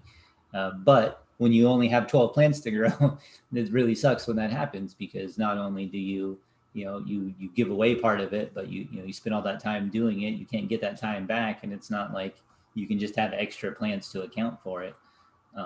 Otherwise, you could just grow 10 of every strain, and that wouldn't necessarily be a problem. So just another way the plant count sucks is all. Gotta come to Oklahoma. It's fine. That's we don't true. even have plant counts. I can grow acres. That's what we tell our clients to do. So cool. They want a 45-cent per plant tax now though for track and trace, which is a bit bullshit. 45 I'm sure they'll change plant. stuff around. Yeah. That's still pretty minimal compared to what you'd have to go through in other states. Oh yeah. Right. Certainly for that plant count. So. Right. Yeah, I'd pay the 45 cent if we, no plant count, or pay 45 cent per plant. I'd pay it. Yeah, sign me up. For real. But yeah, it would suck if you're doing acres, like you said. It's going to get pricey. For some of the big places, I guess. They should be able to afford it, though. You should be able to afford 45 cents. Yeah. Yeah. That's kind of the thing. Exactly. Scales nicely. Make it happen. All right. So do you want to tell everybody how to find you, or any other, do you have any other things that you've been working on lately on your content? I mean, that's pretty much it so far as content wise. I mean, you can always find me over on Growcasts. Like I said, I help Jordan out. Or my IG account, Rhizo_Rich_ICC, or my website, www.illinoiscannaconsulting.com. And you can always DM me on IG or email me, or like I said, find me through the show and talk to me there. I'm pretty open. I'll answer, pretty much any question anybody asks me, or, help in any Speaking way of I which, can. So I just see in chat, Ball for Life 420 wants to know if you still have the blue raspberry truffles. yeah, he's a local Illinois grower. No, I do not have that cut anymore. That was from a guy who I know and who that Ball for Life guy knows. And I had some keepers I lost over the summer, and that was one of them. Was my blue raspberry truffle from Irie Genetics. That was a great plant. Yielded really well too. Those always Love hurt. that one. When you Yeah, those lose hurt, it, man. those always hurt. I lost like maybe eight of my keepers, and it is what it is. Shit happens, but sometimes you do have to take the loss. It Yeah, happens. for sure. So what are some of the more common things that you see doing consulting on the smaller grows? Oh man, probably the biggest thing, at least for newer growers who usually are doing smaller grows, the number one problem that I see is right off the bat is equipment. Like people just have an incredibly difficult time trying to figure out what they're supposed to buy. What each piece of equipment means, what a cheap tent is versus a more pricier tent, and what kind of a setup, if you're going to buy a cheap tent, what kind of a setup you should be running it in. And you might not want to put a cheaper tent that might have a light leak or something in it, and in a living room where you're going to be in there with the lights on all the time. If you're going to throw it in a garage or a spare bedroom where the lights off all the time, then use a cheaper tent that might have a light leak, because you're not going to be in that room and it's going to be dark anyway. But if you're going to put it in your living room, you might want to buy that thicker material tent. A lot of people just don't know a lot of these really small information things. And then you get into lighting and it gets even crazier. You got LED and HID, and then you got different kinds of LED, and, quality of them, and companies making claims. And it's just very difficult for newer growers to navigate all that stuff and what they're supposed to buy. Some people think they're supposed to spend $20,000 on their, 5-plant grow, and other people want to do it for under 1,000, or $600 or something. So it's just a very interesting thing that I see over and over, and probably the most out of anything is just people having a very, very hard time selecting equipment and not knowing how to navigate it. um and set stuff up. I think a lot of people think it's more complicated than it really is to set up a grow.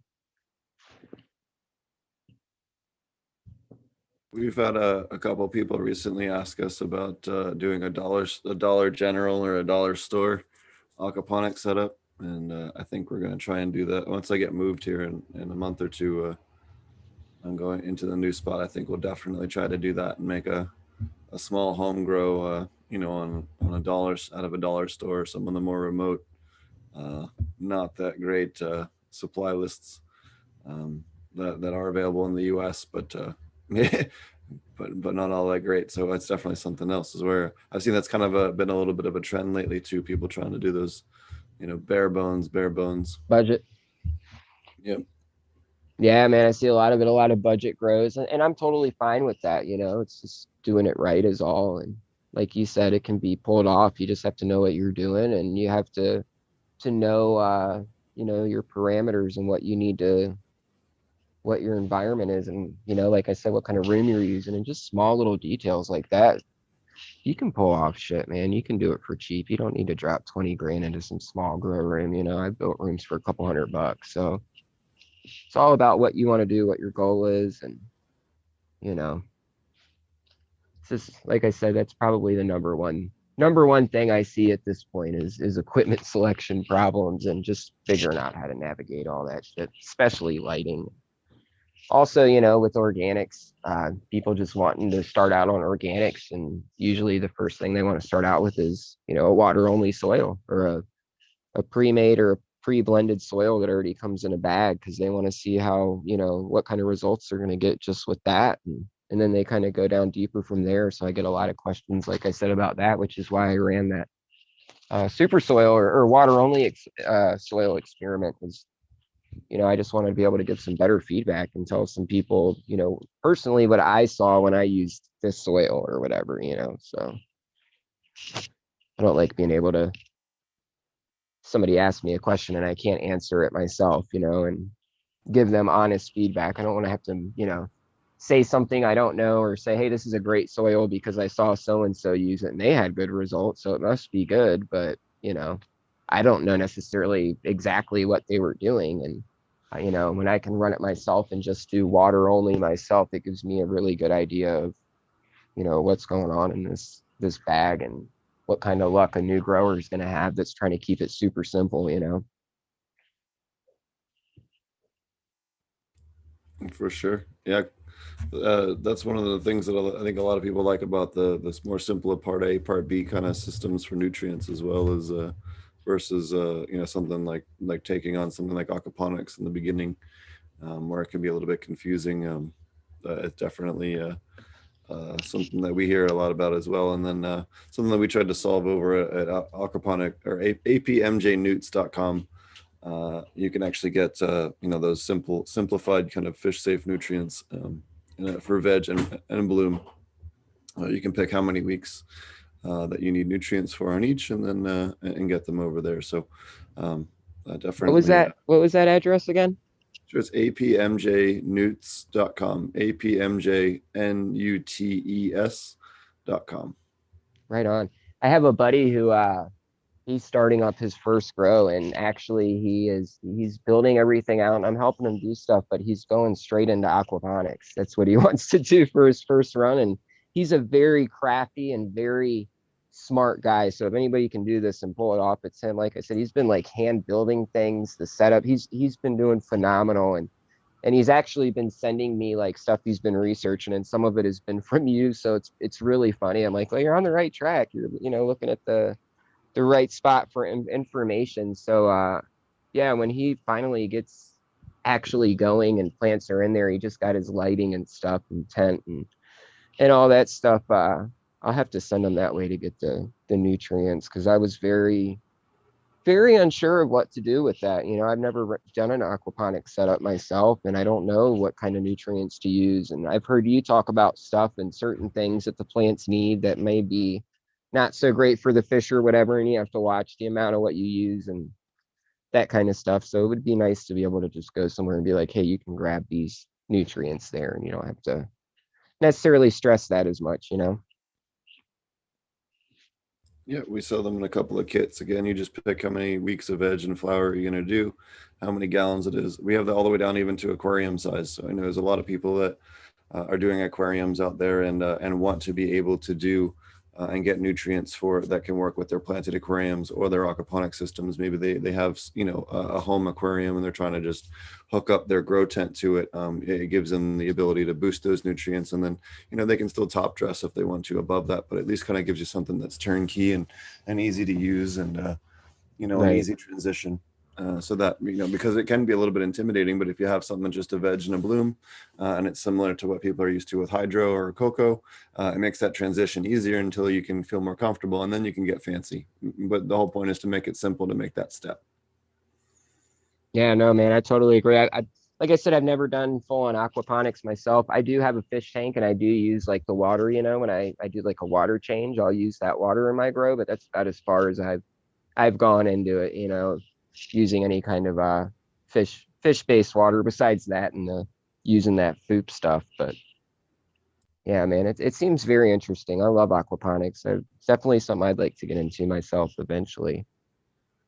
I'll be building out a larger facility here in the next couple of months, and doing a large both clone and flower facility. I know Marty's also working on. You have a greenhouse build. You want to talk about that for a second? The build that you're doing right now. Oh yeah. So on our Teachable platform, as a part of the Aquaponics Masterclass, you can check this new build out. So we're doing it's going to be about 10 foot wide, probably about 12 feet tall, maybe a little bit taller. I'm not sure. We just got the hoops up, and I haven't got them all lined up yet, but somewhere between, let's say 12 and 14 feet tall, and about 40 feet long. The aquaponic system that will go inside of it. We'll do build videos for, and eventually going to turn it into a light deprivation greenhouse. So we'll be able to kind of track that from beginning to end. The first, I want to say like 3 videos of like how to measure out, set the posts, kind of the tips for doing each one of the phases all the way up until raising the hoops, excuse me, and getting the lumber added on will be the next video. So you can check that out on the Teachable platform if you're part of that masterclass, which already has a bunch of other content, which we're still working to get uploaded. We did our first live session with students, so we're looking at doing that 1 to 2 times a month, which is basically just a question and answer period with any of the students, and you can submit questions beforehand if you aren't able to make it, and then we record the class and it gets uploaded to a special section of the class so that you can review it and get your questions answered that way. So the Teachable platform, I know we were kind of shitting on different media places earlier that like to ban us, and all I can say about Teachable so far is they've been great about all of that stuff. Not all of their features have worked, and some of them are pretty advanced, and it took a little while for support to be able to figure out how to make things work and not make me upload a single video at a time, and then click next, and then click on another video and then click next. So their bulk uploader, I'm happy to say, is finally working, and that makes my life much easier. But Teachable has been a great platform. They have not hassled us one single bit about any content that we've had. We have tons of pictures up. We have tons of video up. We have slideshow, everything from, genetics, seeds, aquaponic stuff, cannabis stuff, history, all kinds of different things in regards to cannabis, and they have not complained one bit. So shout out to them, and I really enjoy their platform. It's a great way to keep both content that you've already recorded and be able to edit it relatively easily. So we have everything broken down into sections, sort of like short videos attached to a slide, and you can just kind of hone in on where you want to go, and that makes it great for us when we want to update stuff. We can just go replace one small section instead of reteach the whole class again, or re-record a whole hour-long section, or we can just either add another video to append whatever new information we have, or we can replace the entire video if we find out something wasn't accurate. We can just re-record a very small section of it and not have to redo a lot of work. So I do like the platform, and it can be really interactive, and it's been great so far. So definitely check that out if you want to find out more information on the greenhouse build. It'll have everything from the build videos. I'm working on the build list, so we'll have the full costs and where I sourced all the materials. And then as soon as the greenhouse gets finished putting all the way together, we'll do the aquaponic system build inside, all the way down to setting up the dual root zone pots and getting them put in and selecting which ones we have. I do have the beginning parts of the phenotype hunt already recorded, but I'm just kind of waiting till I get some plants farther along and have more content before I post that section. So that's all kind of the new content stuff that we're working on, in addition to try to finish uploading. I want to say we're about 300 or so slides into the full 620 slides or whatever it is for the base class. So yeah, that's all the Teachable updates. I've really enjoyed the live session yesterday, so I'm looking forward to do those more often. Yeah, it was a lot of fun.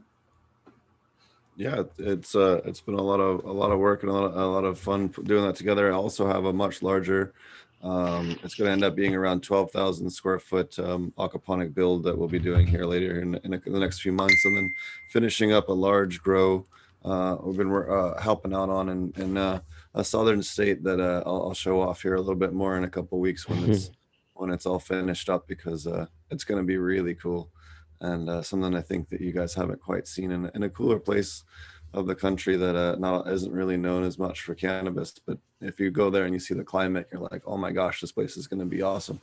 So Yeah, there's some good places down south for sure for that weather-wise, you know. Alrighty, well, why don't you tell everybody how to find you once again, and we'll start to wrap up the show here. Yeah, at Rhizo_Rich_ICC, or at Growcast, or www.illinoiscannaconsulting.com. Awesome. We'll make sure that we get that on the in the description here, along with the other links that you'd sent me once we're wrapped up here, and it'll also be in the audio description. So thanks a lot for joining us. Oh, thank you, man. I really appreciate you having me on. It was a great time and a pleasure, man. I really, really appreciate it. And he also has a bunch of really awesome interviews over at the Growcast. Quite a few hours of knowledge over there that he's dropped. So definitely check that out. Appreciate it, man. Yeah. All right. Marty, what else have you been up to this week? Well, let's see. I cut down cut down a couple of plants, so they're hanging up and drying. Replaced those with plants from the bedroom. So basically had, ones ready to go, and was able to reload those. So I'm really liking the perpetual flower setup as opposed to harvesting the whole room at once. I'm able to keep the entire room functional 100% of the time, much easier than having to cut everything down, dry everything, trim everything, reload everything. Like, it's just a lot of work to turn it over that way. So I'm really enjoying that. And I think probably about anywhere from 4 to 6 plants at a time, depending on how they finish up. And it's kind of nice to not really worry about, like, what day I'm on, because I'm not going to track what day I'm on for each individual plant. It just seems overkill. And I might start labeling them just with the date that they get put in or something like that. But what I find is nice is that all I do is look at the plan and decide whether or not it's done, or I think it should be scoped or whatever. Like, I don't have this preconceived notion of whether or not it should be finished or not. That's nice. Yeah, I'm really enjoying it. So that's been really good. So I have some Thorsberry that come down underneath the LED. So I'm doing the LED grow off, which, kind of got a restart here, because I had one plant herm out and I had one plant that was mislabeled. So I reloaded that. I have one plant that was from that first run that I need to let finish up. So it's still growing underneath the Bloom Plus, which I think it's a BP 3000 is the name of that. And I've been really impressed with that light, especially for its price point. I think that it's around $250 to $300 for a 300 watt LED with Samsung diodes, and it's not a great driver, or at least a well-known one. I forget the name of it now. There's a video of the unboxing and all the details on it. I forget what the brand of driver it is, but we'll say it's an off-brand. It's not a Meanwell driver, for instance. So it's definitely your less expensive grow light, but the results have been excellent, and so I was really impressed with that. And I've heard a lot about the Spider Farmer lights. I've had friends that use them and swear by them. So they actually just reached out to me directly on my Instagram and asked me if I would be interested. And I said, heck yeah. So they are sending me a light. That will be the 200 watt version of theirs. I want to say that's like a SF 2000 or 200 or something like that. So it'll be interesting to see how that compares.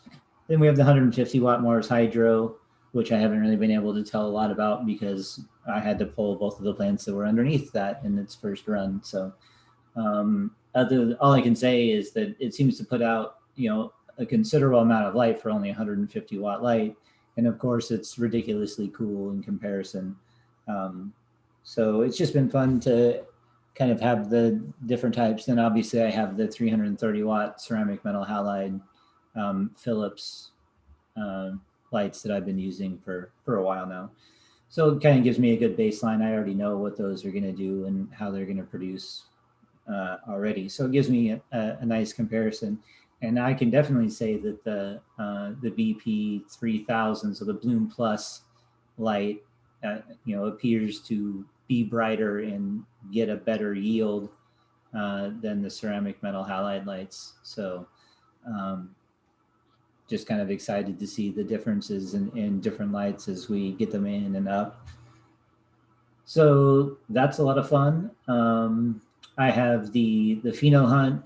Well, it's not really a pheno hunt, but I have essentially a few beans of the Pineapple Jack and the Kajoa Kush that have been growing out for a little while now. So we'll be able to pick the ones that we want to flower out in probably the next round.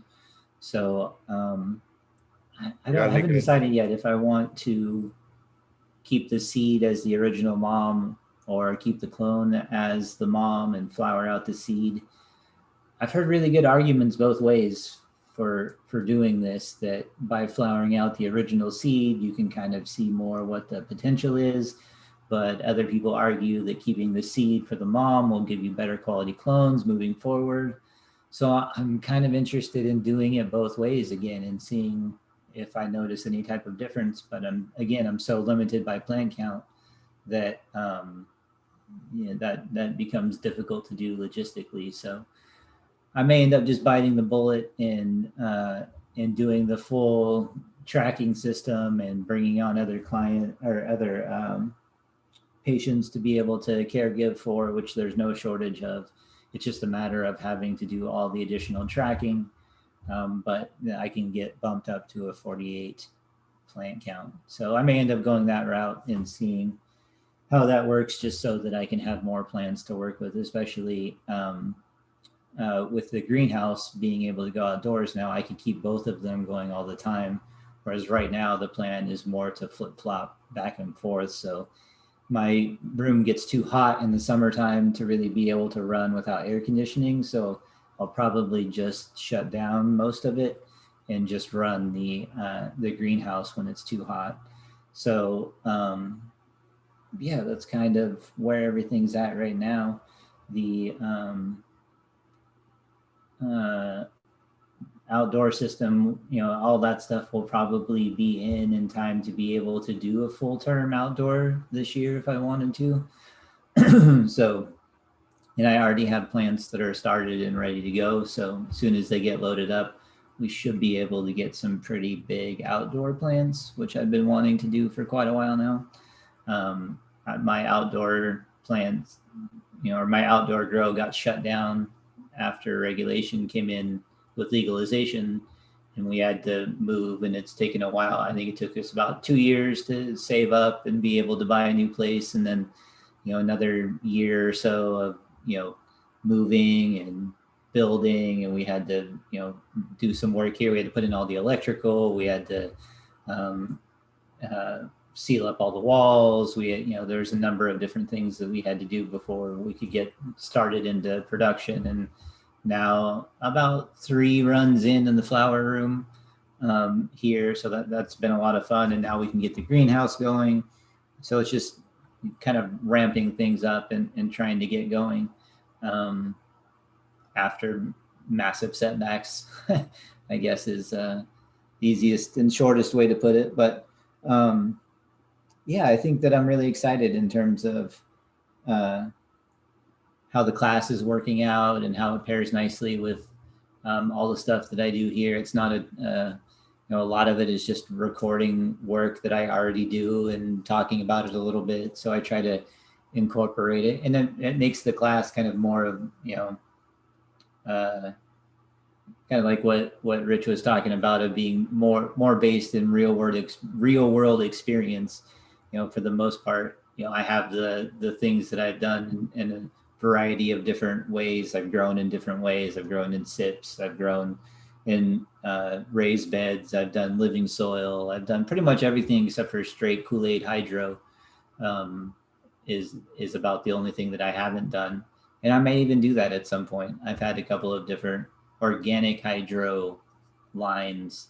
There's one, I forget their name here, but I have a number of friends here that use an organic hydro line. I want to say it's like Elevation Organics. Sorry if I got that wrong, guys. But they've reached out to me before about doing kind of a similar thing to what Rich was doing with tester runs. And I may do that at some point as well. But again, you kind of start running out, unless I get a larger plant count, that you start running out of different tester things you can do. If you've got 4 different strains and you want to vary it across 3 different plants, then you're already tapped out on the number of plants that you can grow. So it can be really tough to try to test as many things as I would like to test. So we may see that kind of expansion moving forward. So that's all the fun stuff I have going on. Awesome. Well, I've just been working on some more aquarium lines for nutrients. We've had a huge demand for that, so we've been working on a couple of other options for that on the nutrient site with Roger over at apmjnewts.com, or for veggies you can get them over at aquaponics.com. And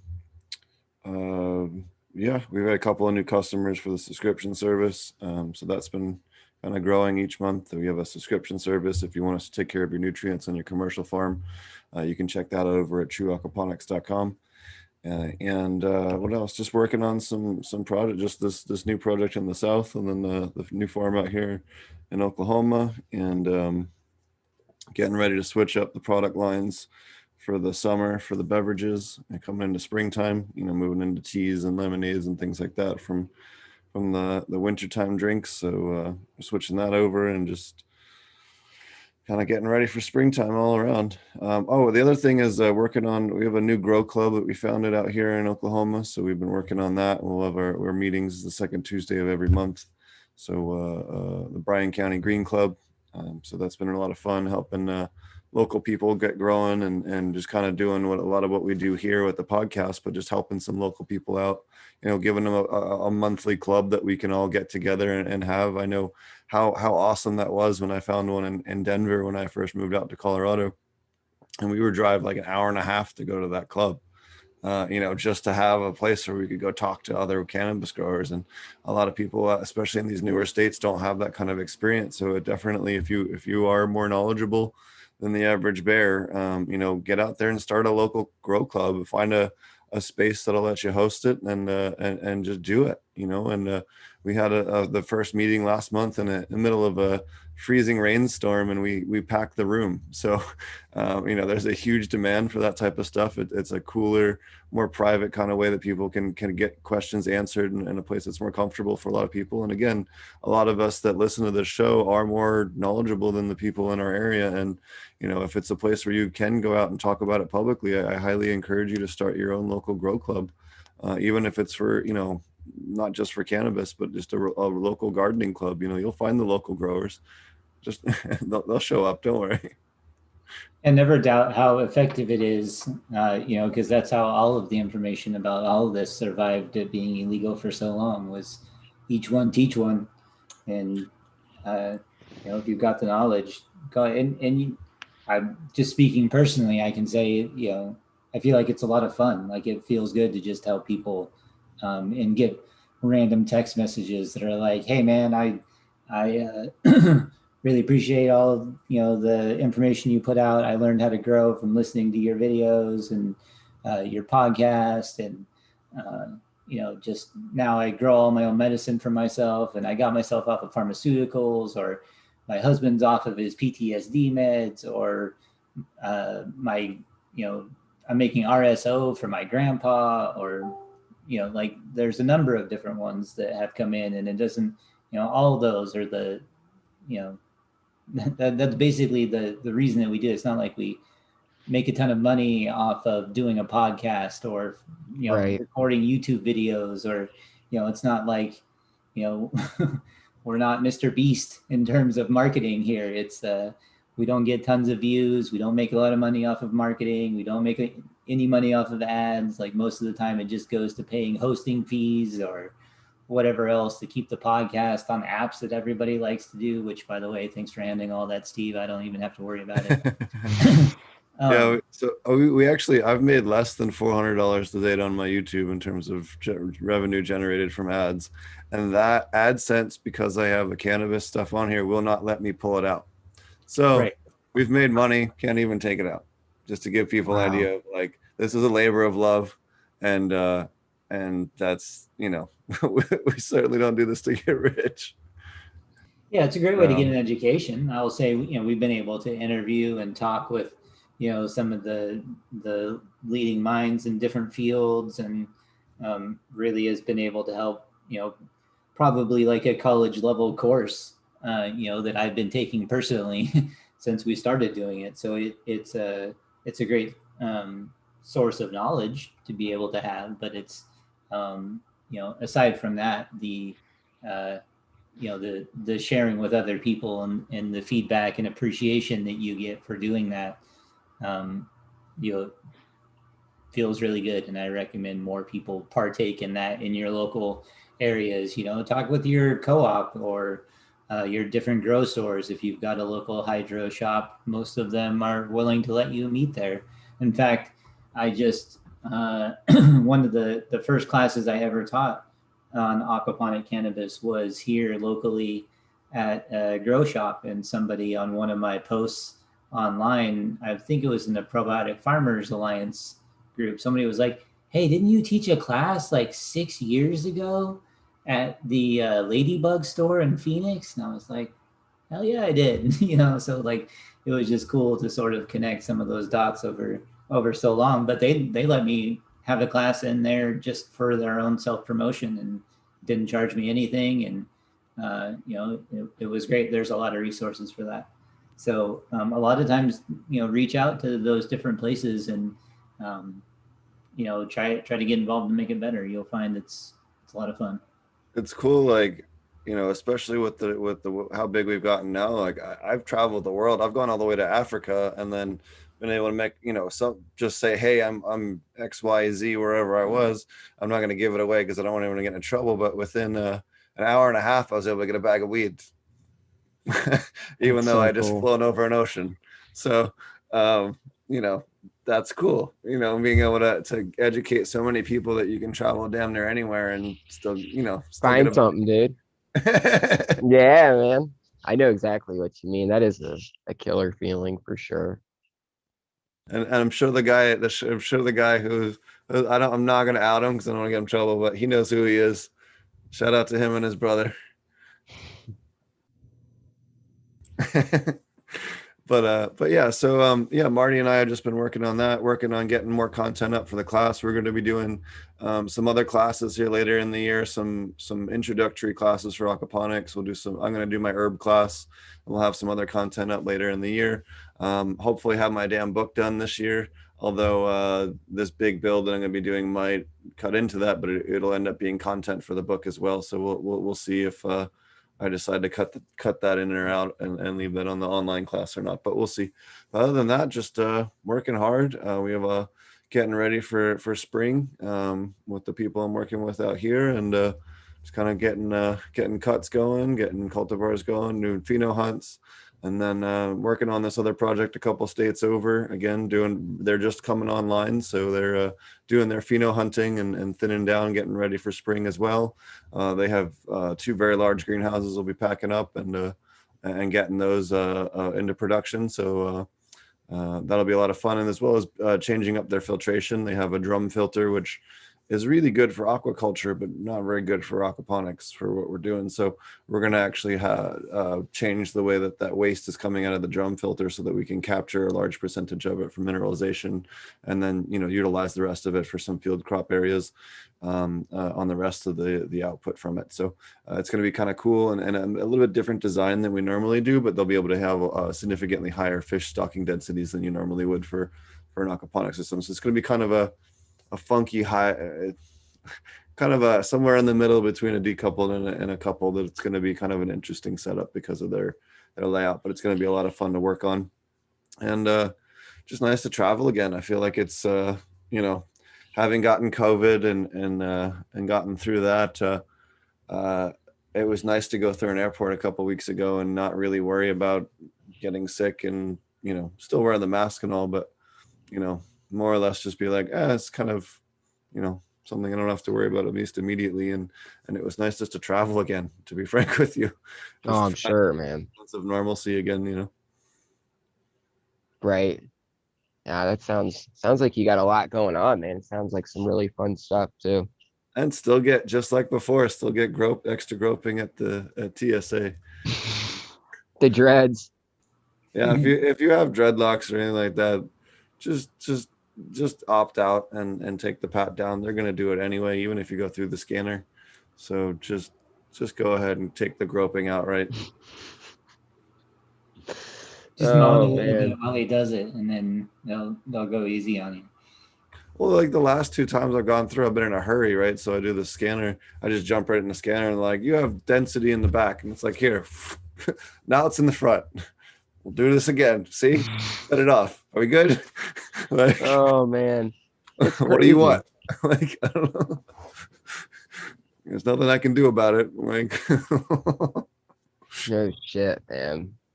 So that's fun, but whatever. Yeah, I'm trying to think. Getting some new genetics from Mr. Green Jeans Garden. He's got some new stuff he's got for me, so that'll be cool. Trying to think what else we got going on. I think that's about it for now. We have some really cool guests in the queue. I know I kind of been a little bit wonky this year with the bookings and stuff like that, but it's going to get a lot better. We have some really cool people coming up. The guys from Cannabis. We have some really cool agronomists that we booked. I'm going to keep secret until we do the day of the show, and a couple of other people. So I'm really stoked on that. So right on. Marty, do you want to tell everybody how to find you? If you're still there. If not, I will. There he is. Yeah, I'm still here. Yeah, so you can find me at AP Meds on YouTube, on Instagram, on Facebook. We have the Aquaponic Cannabis Growers Group, which I think is like 7,000 members these days. Yeah, in order to get to it, you have to go facebook.com/groups/APCanna, APCANNA. If you don't type it in, a lot of times it won't show up in search, especially with the new UI. It like hides it or whatever. So you have to type in the URL if you want to find it. But we do have enormous community there. We have lots of files on there as well for helping people grow, testing equipment stuff, and some basic how-to guides and stuff like that on there. Sounds awesome. Yeah, so yeah, the Cannabis Growers Group, we hang out on there all the time. We also have a Discord, which is posted on there. So if you want to come in there, some people who don't stay on Facebook like to come into there and be able to ask questions as well. Obviously, we have the Teachable that we talked about. That platform is up and live, so please go check that out. We have the Aquaponic on Reddit. Yep, the Aquaponic Love the name. group. Yeah. So yeah, definitely a lot of stuff going on. Those are all the places that you can find me. And then obviously, whatever platform you're on, feel free to message me, comment on the YouTube videos. There's a number of different ways to submit your questions. And I would say the most active place right now, if you're looking for updates on grows, are either the YouTube channel or the Facebook group. If you're looking for education, then definitely check out the class. That's where all of the more how-to content is going to be posted pretty much now moving forward. And you'll see more of the results-based videos on the YouTube walkthroughs and just updates about what's happening. So that's going to kind of be the platform moving forward. As long as Teachable continues to leave us alone, we will be happy with that. Yeah, Teachable is really cool because it's going to allow us to kind of continue to cover more in-depth topics and get really far down rabbit holes and give people in our opinion, a much better education experience rather than us teaching the same thing over and over and the same basic stuff. It allows us to kind of not have to reteach a lot of the basics once we've taught it once, and really start to get, layer on a lot more depth onto some of the different topics and add, supplementary lectures onto some of the stuff that we have, or go back and re-record stuff if we change it. I know Marty and I have re-recorded 1 or 2 slides already that, we've just had updated information, or maybe the regulatory stuff changed in terms of what was allowed somewhere and not allowed for pest controls. And we've had to go, very easy for us to go back and just change out that 5 or 10 minute section and re-record it and keep it up to date. So we're really happy with the platform and how much it's going to allow us to give you guys a much better and more in-depth education experience. It's only going to grow in complexity as it goes on. That's what it sounds like, man. It sounds like a really nice platform. Like you said, you can get it nice and layered. You can put on the layers and really get detailed about shit a little bit better instead of having to go go back through everything each time. And it's kind of hard to add things on, when you're teaching the same shit over and over again, like you were saying. Yeah, for instance, on like the spider mite section, we have a whole lecture on that, but then we also have a bunch of reference pictures and early infestation pictures and things like that, and a whole bunch of different zoomed in pictures of different color morphs of different spider mites. Even though they're all spider mites, they're just different looking ones, so that we have kind of a little library that goes with it. So as well, so it's kind of Cool. Again, a very kind of cool, different experience, and not just kind of a watch the video and you got your experience. There's more to it than that, and yeah. I don't know. We're very happy with the platform. Yeah, I love it, man. It sounds awesome. Alrighty, well, I think we'll wrap up the show. Do you want to tell us once again, Rhizo Rich, how to find you before we close down? Yeah, just at Rhizo_Rich_ICC or www.illinoiscannaconsulting.com. You can find me over on the Growcast show too, at Growcast. Like I said, I'm always willing to help or talk with whoever, so I'm pretty open. You can always DM me or email me. Awesome. Well, thanks for having me on. Really appreciate it, man. Appreciate it, and definitely check out him as well more over on Growcast. He's got many hours of content on there. And you can find me at Ponics and SoundCloud, iTunes, Spotify. We are on pretty much everything. If anyone knows of a platform that we aren't on and you want me on there, just shoot me an email and I'll make sure we get it on there. But I think we're on most of the popular stuff now. You can always find our audio versions on your favorite podcast platform and the video version on YouTube. I will be also doing a series every Wednesday. We're going to finish off the rest of the virtual Aquaponic Cannabis Conference videos, and then I'm going to have some different talking lectures. Some stuff's going to be stuff from maybe a short from the class. Some of it's going to be from maybe one of the recordings or one of the slide decks that I'll just talk about from the Grow Club, because I'm putting together some different stuff for that to help support that. And then also just some other different talks that Marty and I have done at different events, or just kind of additional supplementary stuff. I'm going to do a really good guide on lactobacillus for aquaponics, because I think it's super important for preventing food outbreaks and things like that, or food disease outbreaks and things like that, for aquaponics, as well as just a useful thing for anyone growing in aquaponics or soil. So we're going to do a series on that, an IMO collection that we'll put out, and then just some other really cool stuff that I think that are kind of missing from the channel's content right now. So and then also a lot of people have been asking me about bugs lately. I actually have a whole 26 video guide on aquaponic pest management that is all fish safe. We cover many beneficial microbes, biofungicides, beneficial insects, and a whole bunch of other stuff. So definitely check that out over there at Ponics at YouTube, and the playlist section. You can find that in there if you're having insect questions. All right. Thanks a lot, everybody. Again, if you're looking for a class, definitely check that out over apmjclass.com. If you need nutrients, check that over at apmjnewts.com. And we'll